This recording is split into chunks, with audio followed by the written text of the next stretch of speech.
And we are back with the third episode of the Think Fitness Life podcast with your host, Matt Gluckman, out here in Salt Lake City.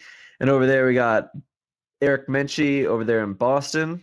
And today we're going to be, normally we're going to be talking about an episode about mindset, an episode about exercise, an episode about nutrition. And as we were developing this podcast for today, we actually had a lot of questions come in on our Facebook page and just different clients who were talking to us. So we're just going to answer everyone's questions today. And at the end, we'll go over what we're going to talk about for next week's podcast.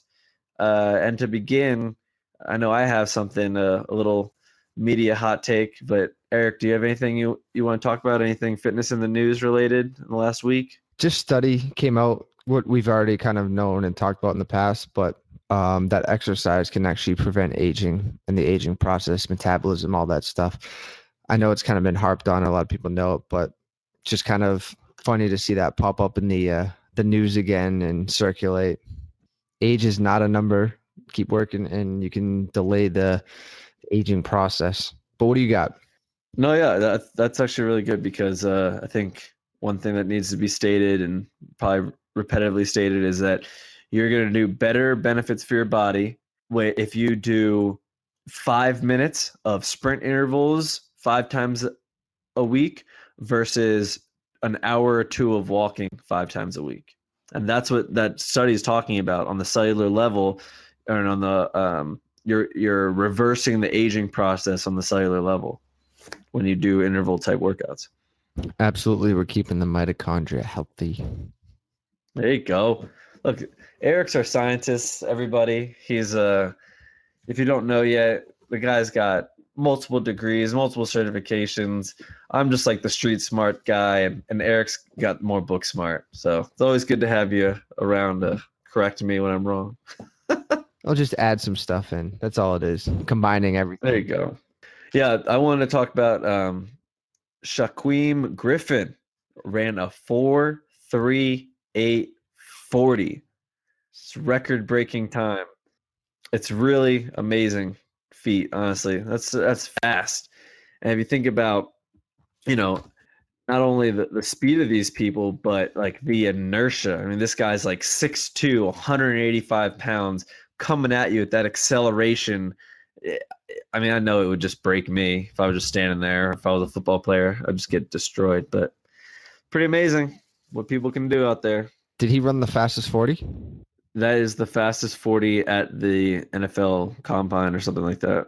You got to love to see those guys out there competing. Just, the top level, throwing at everything they got, training day in, day out. And look what the human body can do.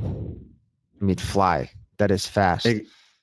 Exactly. That's what's amazing, is like just seeing what the human body can do and what people can achieve. But let me just double check. All right, that's not okay. The world record though for the men's 40-yard dash is by Christian Coleman, and he ran a 4.12. But he's a track and field sprinter, so a little bit different. He's not a football player, but still amazing. Right.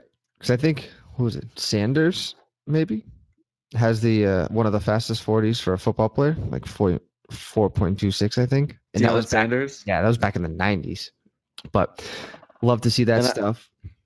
And I remember Noel Devine. He was out of I want to say he was out of like West Virginia or something with Steve Slayton, and he ran like an unrecorded like 4.15 40, and Deion Sanders tried to like mentor him, but he ended up on like a practice squad, and then he was cut because I don't know, I think he was just a head case more than anything else.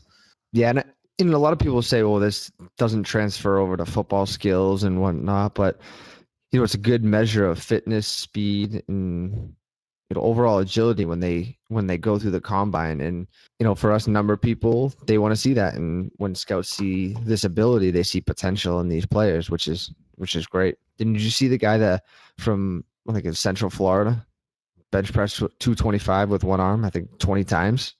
Yeah, it's the same dude. That's the same exact guy. Oh, is it?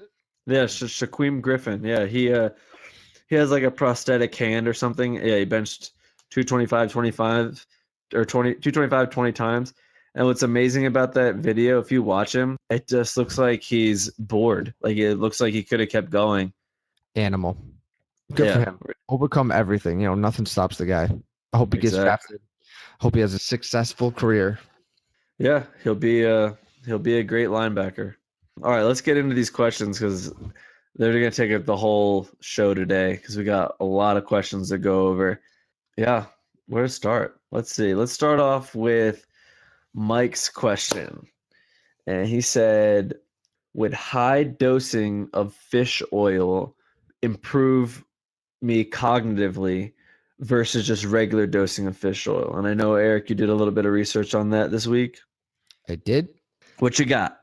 It's funny to say because there's not much research out there on this topic. There's a little, but there's no extensive in-depth studies of high doses of this stuff. And what I found interesting is another study that popped up that said from cancer research that taking potent fish oil supplements can increase prostate cancer about 43% and 71% increase risk for aggressive prostate cancer, which kind of shocked me at one point, thinking, okay, I'm thinking fish oil is really good for you. But if you take a lot of it, could this be almost too much?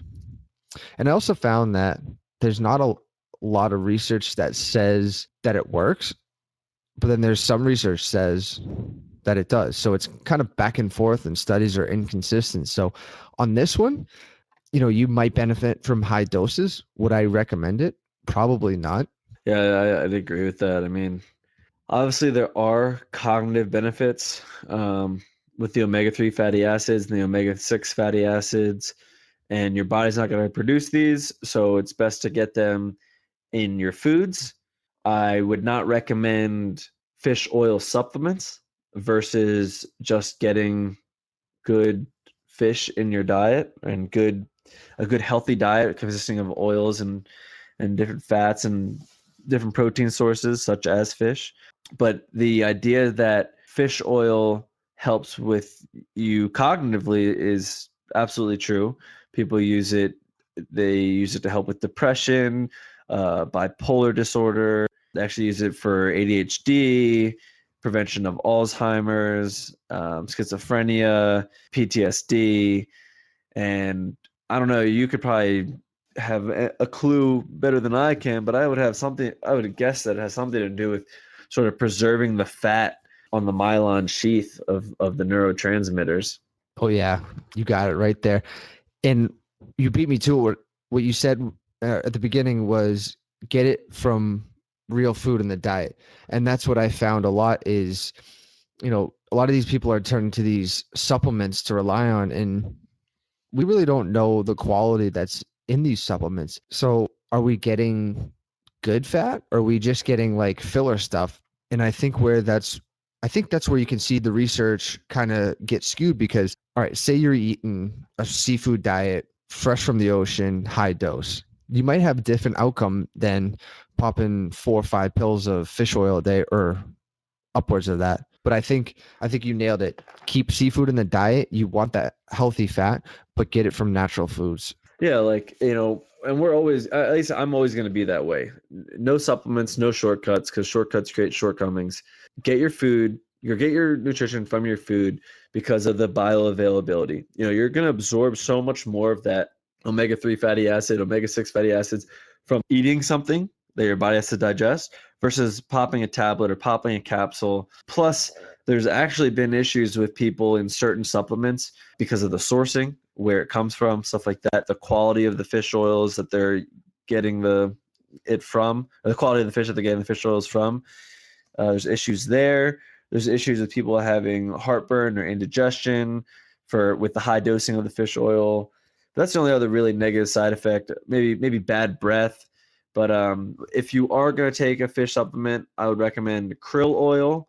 If you're really trying to just make sure you cover all your bases, if you're still working on improving your diet and building a well-rounded nutrition program for yourself. But if you're looking for cognitive benefits from maybe it's depression, anxiety, or you're maybe being proactive because some sort of disease or ailment runs in your family, in your pathology, just eating a crap ton of high dosing fish oils or just high dosing a bunch of fish oils and eating fish oil supplements is not going to be the way to do that. You got to look at the bigger picture. There's not going to be one thing that's going to be the be all end all. And if you're really looking for cognitive benefits and the maximizing those cognitive benefits, you want to look into the ketogenic diet.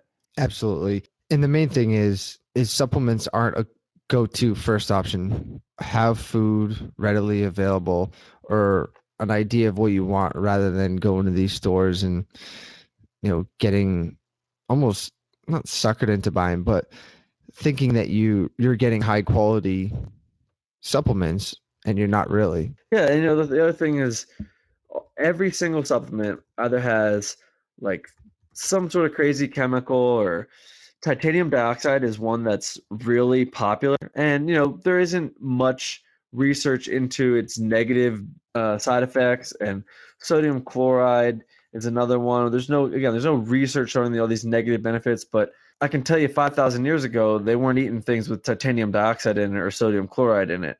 And that's sort of what is important to get back to and to think about when you're choosing even any habits for yourself, but more importantly with food and what you're putting in your body.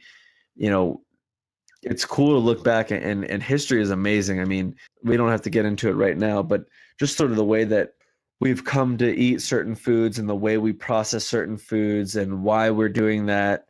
And, I look at things like the paleo diet and ketosis as things that have been around since the Stone Age. And those are things that are going to work with our body versus end up lingering. I mean, titanium dioxide is strictly just to make things shiny. Most supplement, it's in every supplement, and it ends up being found in people's skins and people's liver and people's kidneys. And I just know that, we talk about trying to cure cancer, right? But it comes down to being proactive, right? The cure of cancer is just making sure you eat the right things, because cancer is just cell damage.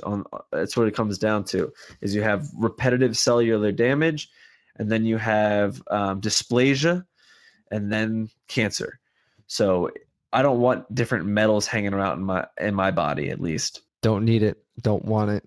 Yeah. So eat whole foods, and I think that covers that question. So moving forward, next question we got from Lynn, and Lynn had a two-part question. One was, what's the deal with this snake diet fad? And what are the benefits, if any, of exogenous ketones, meaning ketones that are outside your body that you're going to put into your body? And I'll start off with this one. So most exogenous ketones are either going to be in the form of an ester, a salt, or an oil. And people are putting in their body to get to ketosis quicker. Now, if you are just your everyday 9 to 5er and exercising or starting a routine, whatever, and you're exercising to try to lose some weight, this isn't necessarily needed for you, because you should be making the right choices, having the right nutrition program to fast at certain points, to make sure you're in ketosis throughout the day. And I only see the benefit of putting something in your body to get you in ketosis as a way of transitioning. So if you've been sitting on your couch for the past 6 months, if you've been a couch potato, if you've been sedentary for the past 3 to 6 months or even more, then this might be a good tool for you to kind of jumpstart your body and get used to ketosis and using ketones for fuel. That being said, it's also good for the athlete who wants maybe the cognitive benefits of being in ketosis, but never really gets that opportunity, because in the end, glucose and carbohydrates are going to be the best fuel source for performance. ketones are going to be the cleaner fuel source. So if you think about it in terms of cars, it's like I can put my Mustang on the track next to an electric car, and the Mustang is going to win every time, but the electric car is going to be a much cleaner fuel source to the environment and less byproducts when it burns its fuel and uses its fuel. Excuse me. So good for transitioning, good for athletes who never really get time to be in ketosis, but still want the cognitive benefits from ketosis, and then good for anybody who wants to just, for whatever reason, needs to get back into ketosis right away. But otherwise, it's can be detrimental because you're just adding more fuel to your body when you may have already plenty of extra fuel as stored fats to burn off. Yeah, and also what I found was it can also be harmful with the levels of calcium, magnesium, and potassium that are in certain supplements.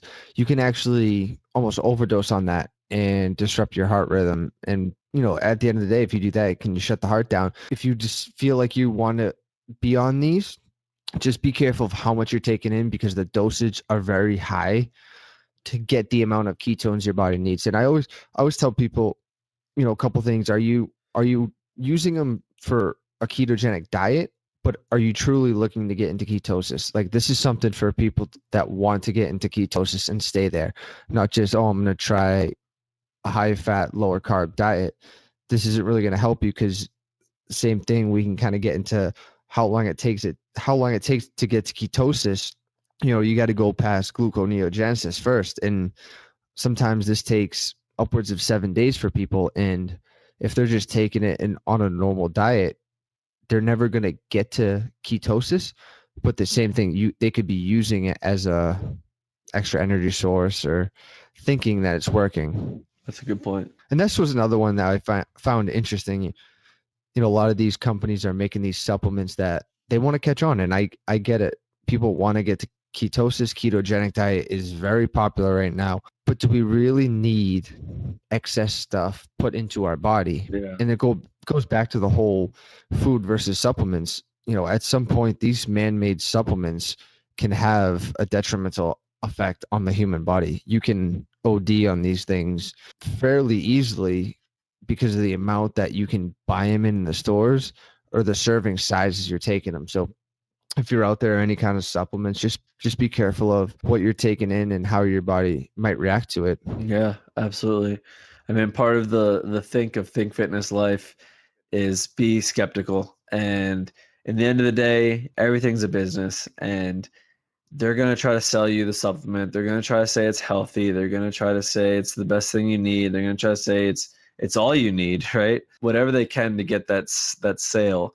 And it's really sad, but in the world we live in, the label is not trying to inform you. It's trying to pull the wool over your eyes, and you just got to be skeptical. Take everything with a grain of salt. Always get a second opinion. Always do your own research. And yeah, that's all I got. Oh, the snake diet. We forgot about the snake diet in that question there. Let's get into the snake diet. Gosh. So the snake diet does not actually consist of eating snakes or drinking snake juice from an actual snake. The snake juice that they talk about in the detoxification process of their 3-phase system of the snake diet, their snake juice consists of basically 10 grams of potassium, 4 grams of sodium, and a liter of water.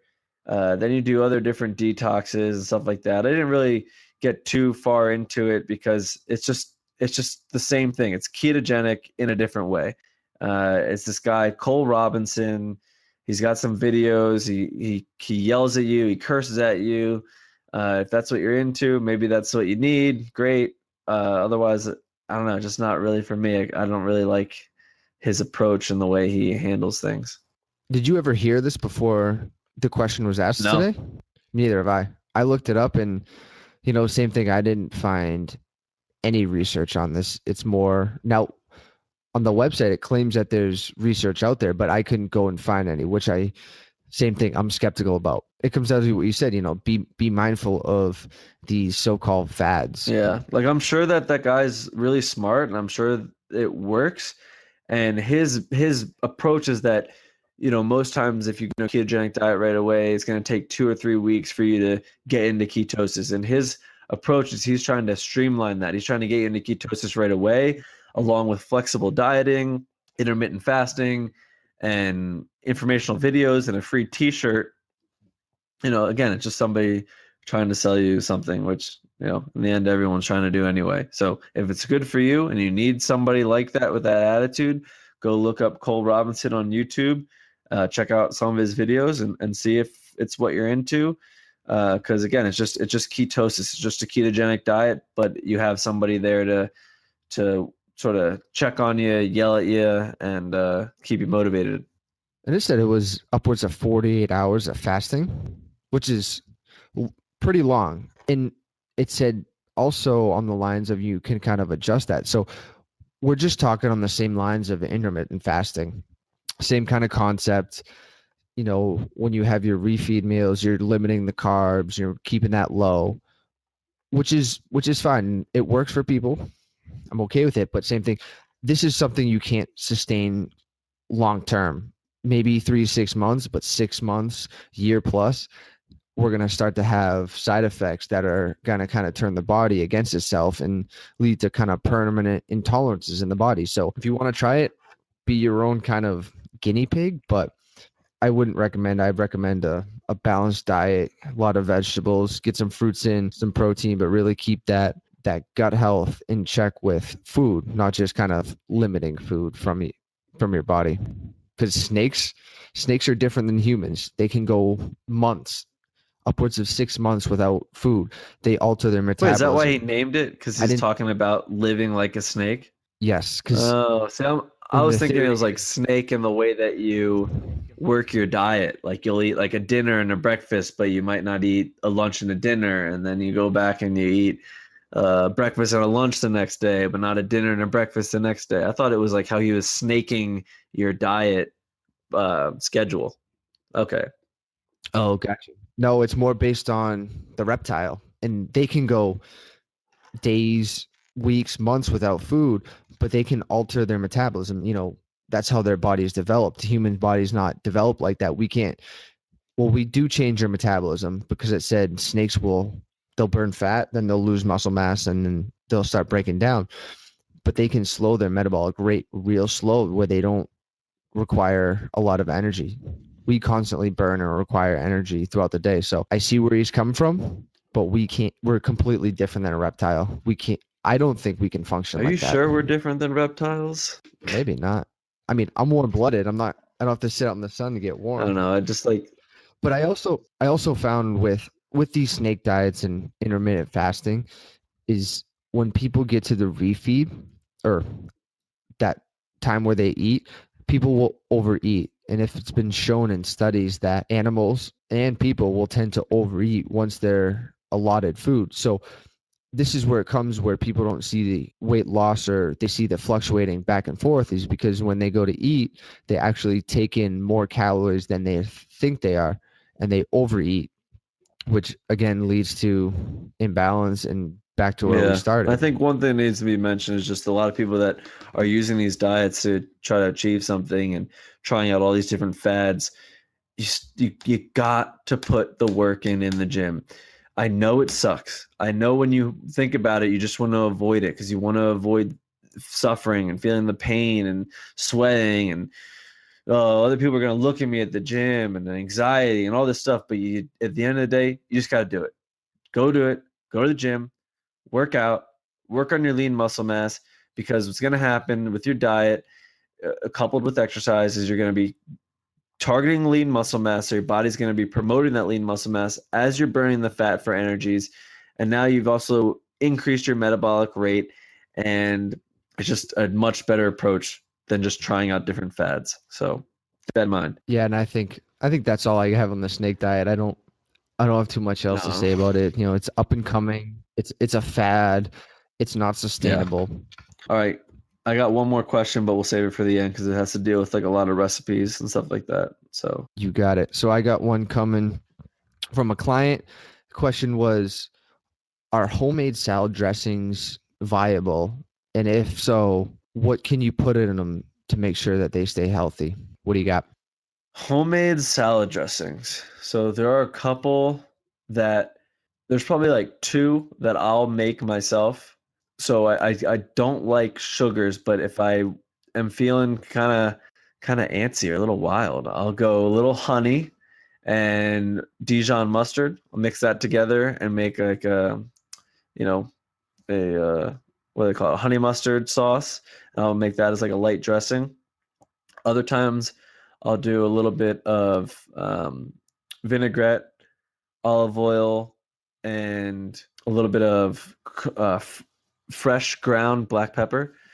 Mix that up and pour it over it. But that's about it, honestly. I think that's one downfall of people is the dressings and stuff like that. Because like, all right, you take a healthy meal like a salad, right? For example, and now you're throwing croutons on it, you're throwing cheese on it. You probably got mostly iceberg lettuce anyway, rather than romaine, so it's just all water with not much nutritional value. And now you want to throw blue cheese or ranch on it? Jesus Christ, just go get a cheesesteak. Like call a spade a spade. Don't try to tiptoe around it. Well, and people love the creamy, the sweet dressings, and like you just said, you're taking the value away from these dressings and just adding empty calories to it. And that's where I think a lot of people get confused, think dressing is bad. Well, if you make a homemade one with olive oil and Yeah, just good keep it stuff in it, simple. that's Just fine. keep it simple. Obviously, That's the problem, though. So many people go balls to the walls with homemade stuff because they want it to taste amazing, but you're gonna have to sacrifice taste a little bit. yeah, and you nailed it right there. It tastes amazing. That's what people look for. You can change your taste buds to kind of enjoy food, but people look for, oh, is this sweet? Is this, savory? You're eating a salad, you're eating greens. A lot of it's not going to be savory. And it's one of those things where you can limit the amount of fat in your homemade one, because if you're trying to lose weight, just eat a plain salad or put some crushed ground pepper on it or whatever kind of herbs you like. You can take out the olive oil, because at the end of the day, I think people go overboard with the olive oils, and they don't realize that fat has a lot of calories in it, and they're taking that in just to get down the iceberg lettuce that no one really likes to eat plain, except for me. So I don't even like lettuce. Like if I'm gonna have a vegetable, I want spinach, I want asparagus, I want broccoli. I don't know. I never liked this like eating leaves essentially. It's a filler. And that kind of rolls into one of the other questions I got was, instead of eating bananas, how can I get like potassium in? And So why are they avoiding the vegetables, bananas? Did you ask them that out of curiosity? the complex sugars Okay. of it. It's got a lot of carbs, Then which I get. You know what you do? So You buy your bananas green and you peel them because they have not matured, so they haven't what's the word I'm looking for? But you know what I mean, like produce sugars, and they contain a lot of prebiotics when they are not ripe like that. And then what you do is you can just throw them in the fridge. there you go. Which I tell people, and I think people don't like the idea of eating a unripened banana. So if I work with them, I'll just say, get a salad, but load it with spinach, put beets on it, like you said, broccoli, plethora of vegetables. And a lot of times you go out to these salad places and they're putting an iceberg lettuce in that costs nothing, and they're skimming you on the good vegetables with the nutrients. So just be mindful if you're like, oh, I'm having a salad for lunch. Well, are you just eating lettuce and grass, or are you actually eating nutrient dense vegetables with, the vitamins we need? Yeah. And there's a lot of potassium in avocado, a lot of potassium in pomegranates, a lot of potassium in edamame, in coconut water has a lot of potassium. I think That's all I got. Oh, beans. Beans have a lot of potassium. And I think a lot of people just get so caught up on bananas, the only food that has potassium, which it's not. And you just get people familiar with more foods. And I like to tell people more vegetables, get that stuff in, get the beans in.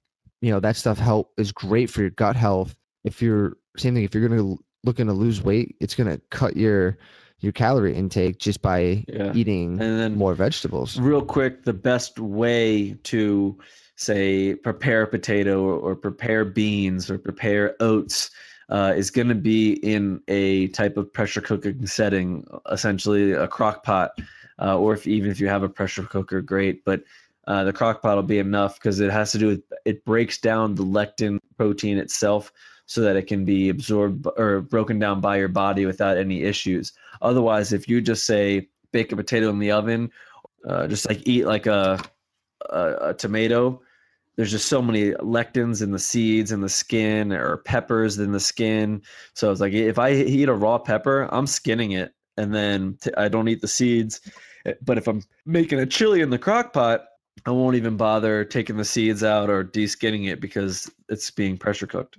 You know, Trust I love me, my peppers. I would be there with you every day, eating a pepper like an apple. Everyone looking at us like we're crazy. But what was amazing is when you can get you're talking about your taste buds, right? When you can get out of that addiction cycle, when you can get out of needing such a savory meal every time you eat, you can. I remember even getting on to the point where I could tell the difference in the taste of a green pepper, a red pepper, and an orange pepper. It just had a different taste to it. It was crazy. Oh yeah, you get the sweet ones, the yellow and the orange ones, and you're like, a whole new food group you just ate. And I think that's the best thing is you start to appreciate real foods. Yeah, exactly. The sweetness of without having to add dressing. And those cravings go away. You know, you're talking huge amounts of high sugar foods that you don't want anymore because your palate's just like, nah, that's disgusting. But I think people need to learn or kind of trick them. I don't like that word trick, but get them used to what real food should taste like. And they could probably see weight loss right then and there. I think just from the changing best that. way I've seen this implemented is the Whole30 diet. It's such a good way of getting out of that cycle, getting out of your addiction. And that first week, if you even look up the Whole30 calendar timeline, it'll tell you like what to expect of how you should feel week over week. And it's so funny because it's pretty spot on, like maybe not exactly to the day, but kind of the gist. And there is like a phase where you're like getting through that, what they call it, the addiction dragon, the sugar dragon. Like you need something sweet, and if you can just power through that week, like everything seems so much easier. So look up the Whole30 diet, everybody. If you're having trouble with cravings or sort of repetitive eating or binge eating, or eating things like that are super sweet all the time, I think it's a great way, a great tool. And they talk about cutting down things that cause inflammation. Yeah, and I think that's probably one of the best diet structured programs out there, minus these fad ones. But that one just has so much to bring to the table of how you can change your habits, your lifestyle, not just by cutting this out or cutting that out, but it's like complete lifestyle changes. And people realize like what causes them to gain weight and how they can lose it just by manipulating. And just by cutting food. certain things out for an extended period of time, all of a sudden your body doesn't anticipate and trigger you to desire those foods. So it's a great diet. Whole30, Melissa Hartwig, look it up. Definitely a good resource. Speaking of fads, I got another good question here on air fryers. Question is, are air fryers good to use? Do they still have the benefits of healthy food? Short answer while is frying? yes. Because it's circulating hot air versus deep frying it in hot oils that are not only and this is another one of your questions. So deep frying it in the oils at its smoking point, which is actually bad. You actually turned a good oil into now a bad oil, and you've added a bunch of different fats to the food itself. But no, an air fryer is just simply a really neat tool where it has a mechanical fan that circulates hot air around your food at high speed. And it still makes a crispy layer. Yeah, and I think I wouldn't say it's a healthy option. I think it's kind of a tool that people use to say, oh, it's healthier, but I'm still eating fried food, which at the end of the day is not ideal for optimal health. What I found is there's still an amount of oil that is Now, if circulated you in the put air. oil on the Now, food, I just don't know. Now, and you're absolutely right there. Correct. Because it can get up to about 400 degrees. So if you put oil on your food and you put it in the air fryer, then yes, it's actually going to be detrimental to your health at that point, because of the high smoking point of the oils actually breaks down what does it break down? What bond does it break down? It makes that double bond unstable, and it flips a healthy fat into a trans fat or an unhealthy fat, which can cause Gotcha. Perfect. Cellular damage. Exactly. I think a lot of this stuff is just kind of a way around eating healthy. I know people still want fried food and all that stuff, but by no means is this a healthy option. If you're trying to lose weight or you're trying to be healthy, pass up on the air fryer. This isn't something you should be cooking food with every night. I go back to use a crock pot, use a slow cooker, use stuff like that, but you shouldn't be frying I agree with everything you, in this thing. Because what people are going to do is not get out of that addiction of needing to eat like a French fry all the time or fried food all the time. I completely agree, because you're actually like kind of tricking your brain, but it still is going to desire the fried food. But the benefit I do see of people who can be in moderation with it, use it the right way, and use it for convenience, because it really is. It's a lot quicker. Yeah, and I've seen them advertised on TV, but I never kind of dove into what it was or had one. So it was kind of interesting to see how these function. Yeah, I mean, it's basically a convection oven, essentially. It's just like a mini Gotcha. oven, essentially. It works a little bit quicker. So I don't see the harm in using one, but I do see the harm in relying on one and using it for everything you eat, because you're just going to still want fried foods. And your body doesn't know the difference between something that's cooked in the air fryer and something that's deep fried. Exactly. And just know that we're creating a mindset to be healthier, to be better. And you got to ask yourself, is this one of these things that is going to help me or kind of help me kind of get around what I'm used to doing, but not really get me where I want to be?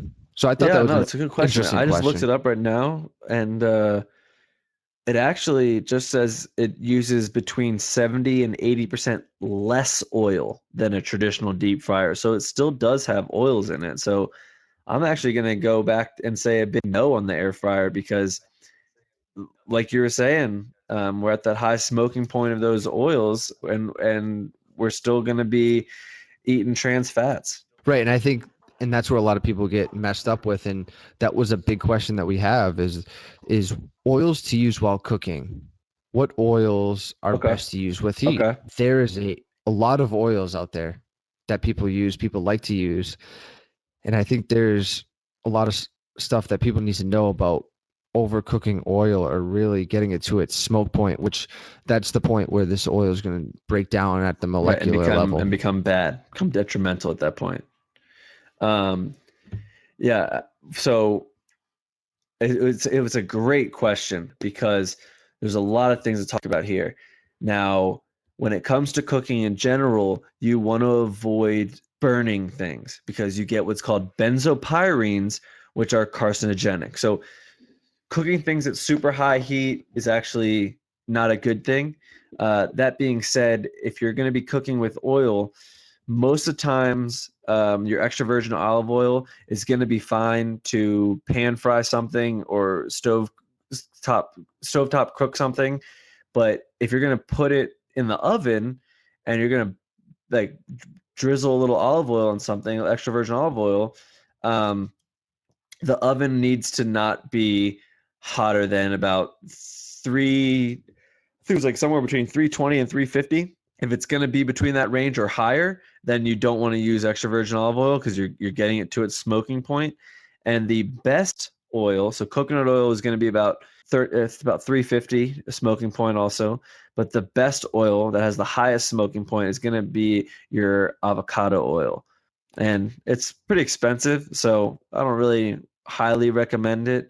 There's sunflower oil has a high smoking point, and what was the other one I wanted to mention? Ghee. Ghee also has a really high smoking point, which is just clarified butter. And there's a lot of oils out there, and I think the main thing that I want to get across is you just have to be careful of the fat content of these oils. That's a good point. If you want to talk coconut oil, it has a lot of saturated fat.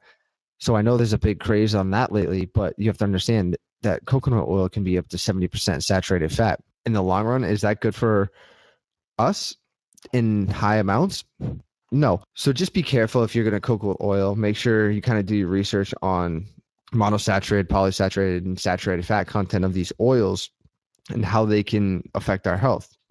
Obviously, you want more mono and poly fats in our life, and kind of stay back from the saturated. They used to use lard back in the day and all that stuff, and I know it tastes really good, but there's a lot out there on the shelves. So just be kind of mindful and do your homework before you hop on to one of these trends.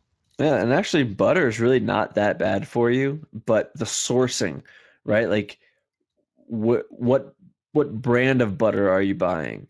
And quite frankly, it's a shame, but some of the best items that are normally looked down upon in the health industry are stuff that's imported from other countries. So if you get Kerrygold butter, pretty sure it's imported from Ireland, but it's going to be a really good quality butter. Yeah, and a lot of these, so-called fat creators in kind of our day, like, oh, we should stay away from dairy, stay away from butter, stay away from this and that.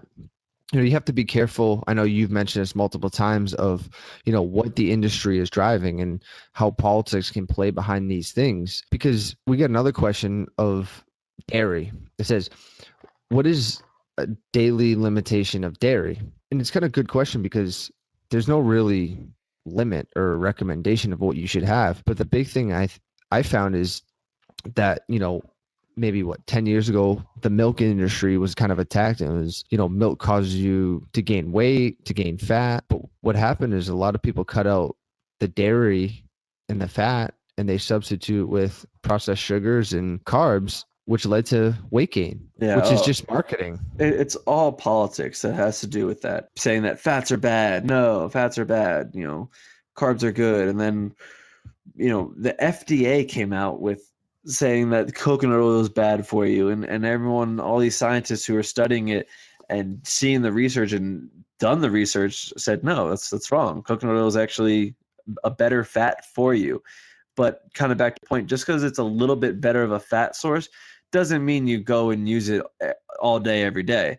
You still have to have it in moderation. It's just a better choice. You're making out of best, better, and good, you're making the best choice now. So I agree. Like, you can't just go everything in moderation, no matter what. In the end of the day, everything in moderation. But yeah, back to the politics thing. I mean, it's really sad, but the FDA, the USDA, I don't trust them for looking out for my health. The FDA or the FDA's sponsor is Coca-Cola. I mean, right then and there, it just comes so far that at this point it would need like a government intervention and a government bailout to get things pointed in the right direction. Because quite frankly, it should be like sugars need to be moderated by the FDA. There shouldn't be 60 grams of sugar in a soda. That should be illegal, quite frankly. But that's not how it works. It's all about a money-making business. So be skeptical, look out for your own health, and make your own decisions. Yeah. And I couldn't have said it better at that point. It's just you get these studies that come out and make headline news, and people are like, oh, it's good to eat this because so and so said so. Make sure you can really do your research or consult someone who has, so they can kind of guide you in the right direction. Because frankly, it's like pulling teeth when you got to talk to someone like says, oh, it was the fat that causes everything. It's not sugar that causes diabetes and all that stuff. And they'll go on and on. And you're like, oh my goodness. Yeah, it's garbage, and it's just sad. But in this day and age, you can find evidence to support any side of any argument online. So it's just all about perspective. It's all about educating yourself, and it's not about find something that is true to you and then negate everything else. No, it's be skeptical about the information that comes in, and can always be learning something that sounds like it's pretty stupid on the forefront. Diving into it and really understanding it just helps you get a better understanding of why you aren't going to do something, or maybe why or how you're going to educate your friend to not do it too. So yeah, always be learning. That's my answer to that last question. Do you have any more? Because we're getting we're running on an hour here almost. That was it for me. I know Okay. you have a final question that we'll go over and kind of dive into before we sign off. Yeah, because the last one's kind of fun actually. But just want to remind people, if you want to send in an email or a question or a topic that we will talk about or answer for you, the email address is thinkfitnesslife, all one word, at gmail.com. It's thinkfitnesslife@gmail.com. Please send them in. We'd love to hear from you. Yeah, so the last question actually came from my sister. And it's pretty funny because we actually are always going back and forth with recipes and stuff like that. But she just wants help with some meal prep ideas and different healthy meals, where to look for healthy meals, different techniques for making uh, a recipe a little bit healthier, maybe a recipe that you're used to making all the time, or like a nostalgic recipe, a healthier version.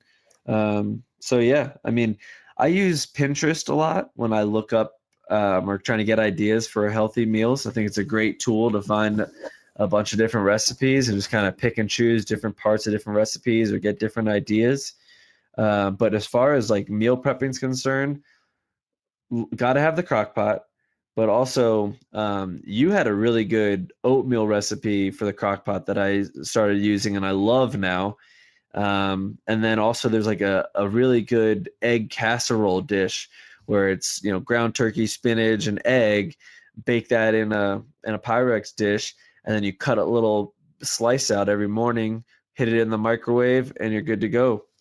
Because it just helps save time during the week. Spending like an hour or two meal prepping on the weekends just goes a long way towards getting into your routine and staying consistent, and also preserving your time during the week. Right. It doesn't have to be complex at all. Like you said, you can kind of put an egg dish together with protein, healthy fats, and you're good to go. Same thing with the crock pot. Chili is a great way to go because you get a complete meal right there. And it's not like you have to cook 3-4 separate things. You just throw it in the crock pot, let it cook for about 3-4 hours. You can go watch a movie, go for a run, do whatever, and you're back and it's done. And that's what I like to tell to a lot of my clients is make meal prep simple for when you're on the go. So if you know that you're in a situation where, hey, I don't have a lot of time, make a quick meal that you can grab and go. Eat on the train, eat on the bus, eat on the way in. I also tell people, who aren't breakfast people, make a shake.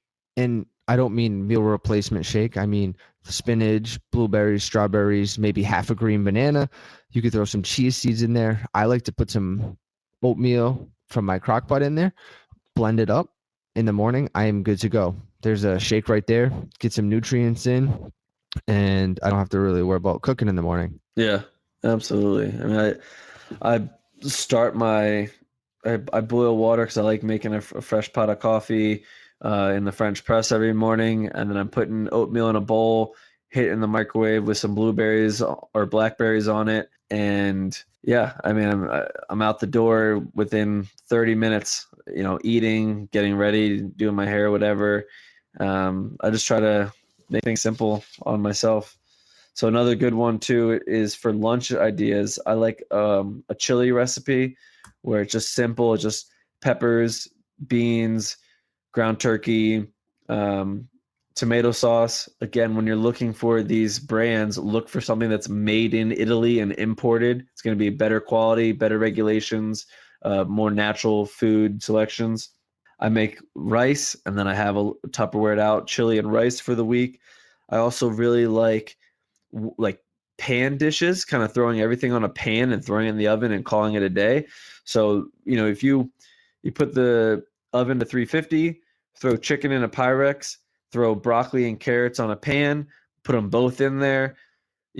The broccoli and carrots are probably going to be done in 20, 30 minutes. The chicken, I would give it 35, 40 minutes, depending on the thickness of the chicken. And there you go. You got lunch done for the week in less than an hour. Totally. And with minimal cleanup. I'm all about that. Yeah, that's why I love the slow cook. You can put so much in there. You can put potatoes, veggies, chicken, let it cook, and quick, easy cleanup. And the big thing I tell people is you got to kind of get comfortable with eating the same foods over and over again. Now, you can switch up the times you eat them, the meals you eat them, but kind of get in that rhythm of always having something healthy in front of you and already made. It goes a long way. Oh, absolutely. Absolutely. So the other part of her question was just, what are some healthy alternatives for recipes, or maybe something that is an unhealthy recipe making healthier again? And I'm much better with like a specific recipe. I actually pride myself on taking a recipe that might otherwise be unhealthy and making a healthier version of it. So 2 good substitutes I use, like say that you're making cookies, instead of you use your coconut oil instead of flour, use your almond flour. That's going to be a better source there. I have another one for cookies, which I really shouldn't be promoting, but whatever. So you gotta live. But if I love the Samoa Girl Scout cookies, and we just made these last week, and they were amazing. It was dates in a food processor, toasted coconut flakes in the oven, and then dark chocolate melted, and you make the bottom of the cookie and drizzle a little bit on top, and it tasted just like a Samoa cookie. Brought me back to those Girl Scout cookie days of when I used to like house a couple boxes a night. Damn, everyone gets caught by the Girl Scout cookies. My buddy loved them. I don't think I've. Oh, they're way better than the Thin Mints too. I've never really had a Girl Scout cookie. Oh, I was a Boy gosh. Scout. Well, I could do that. Yeah, but I'm just saying, like, No, people, come on, like, when it's like Girl Scout cookie time, and you start to see all the boxes and people out. I remember I bought my boxes at the T. That's how convenient it was. I got off the T at JFK stop, walking home, and there's like 5 children there at their table, and I was like, you know what? It's for a good cause. These cookies aren't going to last more than 20 minutes in my house, so they won't be around that long. So that's my doing a good deed of the day. That's how I made myself feel better about that decision. Go. But like you said, I think there's always ways you can modify these alternative, really unhealthy, cookies, cakes. You can change certain ingredients that might make it taste a little different, but it's going to be better in the long run for you. Yeah, I shouldn't have even promoted the cookies, but one last one real quick, and then I know we got to go. I like using ghee, if anything calls for butter, because just clarified butter. I like using coconut milk anytime something calls for like a cream, or like cream of mushrooms. Sometimes people cook with that, sour cream, stuff like that. Coconut milk has gone a long way. I actually have made a clam chowder with coconut milk, and we made a there's a dish it's like a cheesy broccoli and chicken pasta dish. I forget the name of it off the top of my head, but instead of using cheese, we used coconut milk, that we reduced down on the stove, and it ended up congealing and almost looking like and tasting like a cheese. It was really good. But yeah, that's all I got right now. So yeah, you have anything else you want to add? No, I think that's good. We went over it a lot, and like you said, on Pinterest, look up recipes online. There's a ton out there. That's where usually I get a lot of my meal dish influences from. Is I'll have certain types of food, look up what I can make with this, and make it a healthy option. Yeah, absolutely. And also feel free to email in a recipe, and we'll make a healthy version of it. But so for next week, we're going to go back to mindset, and we're going to talk about sort of the power of the mind and a lot of examples of some amazing accomplishments that people have achieved using their mind and body together. And I'm pretty excited for that one. But that wraps us up. Awesome. And as always, keep on the grind every day. That's right. Just do it. Just do it. That's it. Just do That's it. all there is to it. All right, brother. All right. Goodbye, everybody. We'll see you next week. Thanks for tuning in. Take care.